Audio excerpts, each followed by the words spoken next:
14 yoshdan 21 yoshga qadar o'smirlik davri, balog'atga yetadigan davr, ayni qalqib turgan o'zgaradigan davr.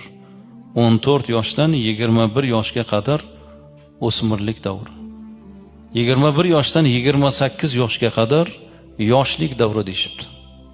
O ishlasa charchamaydigan, oyog'ini tegidan o't chaqnaydi degan davr mana shu davr. Yoshlik davri 21 dan 28 yoshga qadar. 28 yoshdan 35 yoshga qadar navqironlik davri deyishibdi. İnsonni eng navqiron davri, kuch, g'ayrat, quvvat, fahm, farosat yuksaladigan davr mana shu davr. 28 dan 35 yoshga qadar. 35 yoshdan yuqorisini komillik davri deyishibdi.